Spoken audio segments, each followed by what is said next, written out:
Praise the Lord. परमेश्वर की आज्ञाएं हमें कितनी बार माननी चाहिए? दिन में कितनी बार, हफ्ते में कितनी बार, महीने में कितनी बार या साल में कितनी बार? तो उत्तर यही है कि हमें जीवन भर परमेश्वर की आज्ञाओं को मानना है, क्योंकि परमेश्वर को पता है कि वो क्या करना चाहता है और वो क्या कर रहा है। जब तक हमें उत्तर नहीं मिलता, हम परमेश्वर के कार्यों को नहीं समझ सकते। लेकिन हमें एक बात पता है कि हमारा परमेश्वर जब किसी आज्ञा को हमें देता है और जब हम उस आज्ञा को पूरा करते हैं, तो उसके आगे हमारा उत्तर रखा होता है। परमेश्वर कई बार एक ही बात को कई बार करने को कहता है, और ये हमारी समझ से बिल्कुल अलग है, परे है। कई बार सवाल आता है मन में कि एक ही आज्ञा को परमेश्वर बार बार क्यों देता है? लेकिन वो परमेश्वर है, वो जानता है वो क्या कर रहा है, और हमारा सिर्फ एक काम है, परमेश्वर की आज्ञाओं को मानना और उसे पूरा करना। चाहे हमें पता ना हो ये क्यों हो रहा है, इसके करने का परिणाम क्या होगा, मुझे मेरा उत्तर कैसे मिलेगा। लेकिन जब हम पवित्र शास्त्र बाइबल को पढ़ते हैं तो हम जान पाते हैं हमारा उत्तर परमेश्वर की आज्ञाओं में है। जब हम उसकी आज्ञाओं को मानते हैं तो हम अपने हर एक उत्तर को प्राप्त कर सकते हैं। हम नामान कोढ़ी के विषय में हम बाइबल में पढ़ते हैं। नामान कोढ़ी जो कि एक सेनापति था, एक राज्य का। वह आराम देश में रहता था, बहुत प्रभावशाली, बहुत शक्तिशाली, लेकिन उसे कोढ़ का रोग था। और जब वो एलीशा भविष्यद्वक्ता के पास जाता है तो उसे यही आज्ञा मिलती है कि यरदन में जाकर 7 बार डुबकी मारो तो तुम्हारा कोढ़ ठीक हो जाएगा। अपनी बुद्धि जब हम लगाएंगे, अपनी समझ जब हम लगाएंगे, हमें पता नहीं होगा कि इन आज्ञाओं का क्या मतलब है।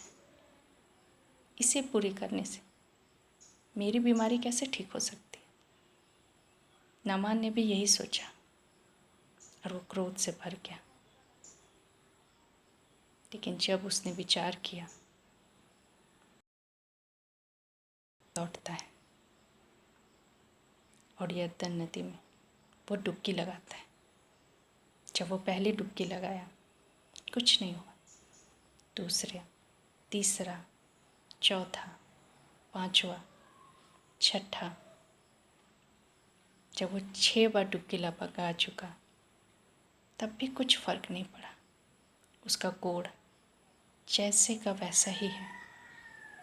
लेकिन जब उसने आज्ञा को 7वीं बार भी माना, आखिरी बार भी माना, और जब वो 7वीं बार डुबकी लगा कर बाहर आता है, तब उसका कोढ़ पूरी तरीके से ठीक हो जाता है। उसका शरीर एक बच्चे के समान हो जाता है, साफ।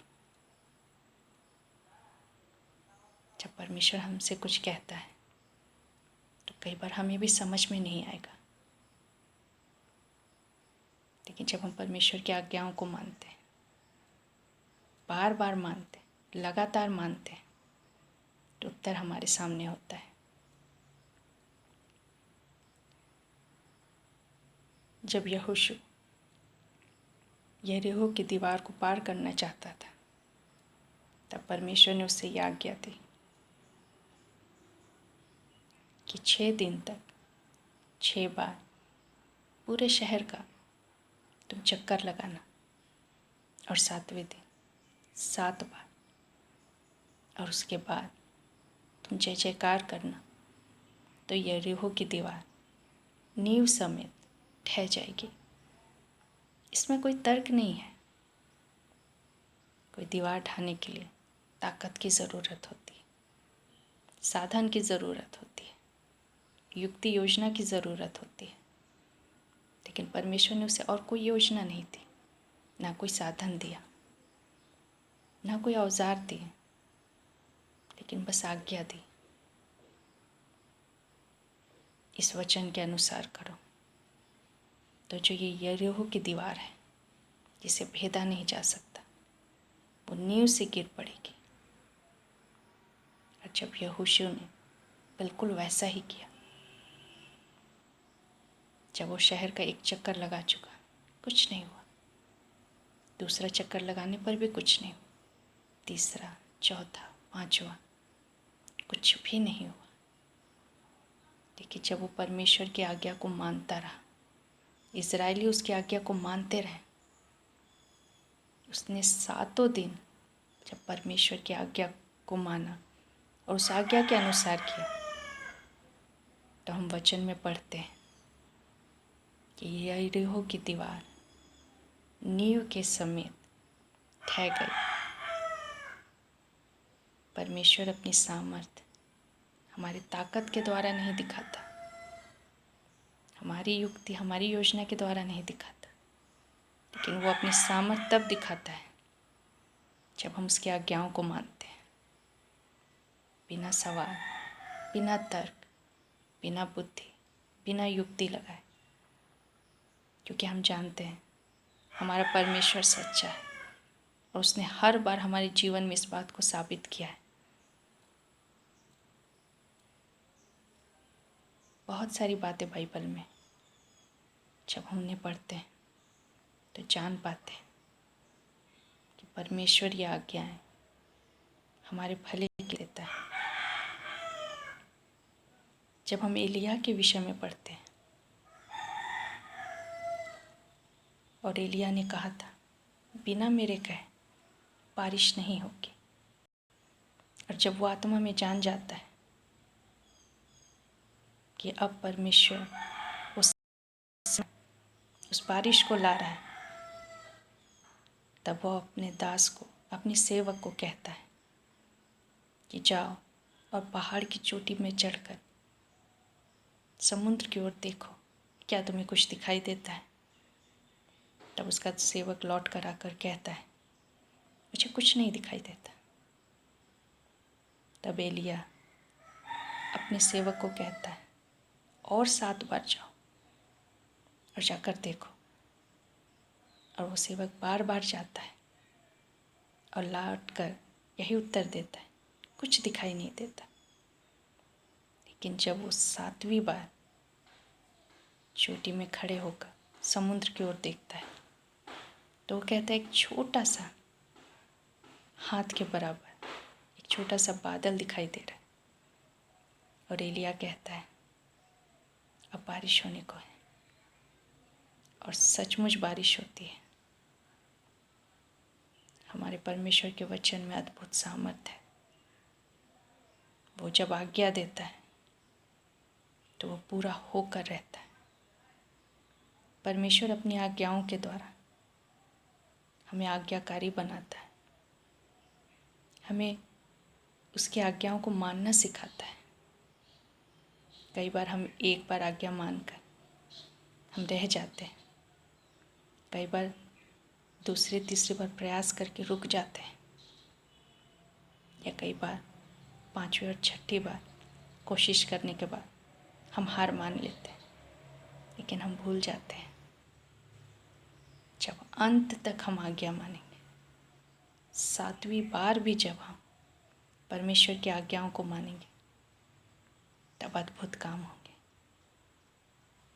क्योंकि परमेश्वर ने वो जो हमें सिखाना चाहता है, हम सीख चुके,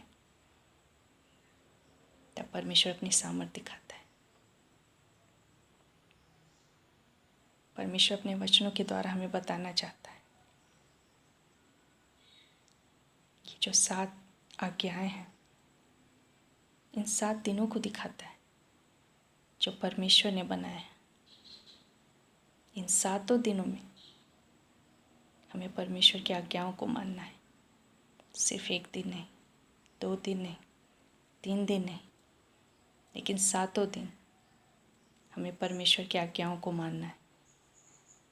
तब हम अपना उत्तर प्राप्त करेंगे। क्योंकि जब हम हर बार आज्ञाकारी रहते हैं, हर बार उसके वचन के अनुसार करते हैं, तब आत्मिक जगत में कुछ होता है और हमारा उत्तर हमारे पास आता है। हो सकता है 6 दिन हमने बहुत प्रयास किया, बहुत मेहनत किया, जैसा परमेश्वर का वचन कहता है वैसा हमने किया और उत्तर ना प्राप्त किया। लेकिन 7वीं बार भी, 7वें दिन भी हमें परमेश्वर की आज्ञा को मानना है और उसके बाद हम उत्तर देखेंगे। हर दिन हमें परमेश्वर की आज्ञाओं को मानना है, क्योंकि हमारा उत्तर बस उसके बाद ही है। यदि हम पहले रुक जाएंगे, अपने उत्तर को प्राप्त नहीं कर पाएंगे। हमारा परमेश्वर सच्चा है और हर बार उसने साबित किया है। उसका वचन सच्चा है। जब हम उसके वचन को मानते हैं और उसके अनुसार करते हैं, हम अपने प्रार्थनाओं के उत्तर को प्राप्त करते हैं। परमेश्वर इन वचनों के द्वारा आप सबों को आशीष दे। धन्यवाद।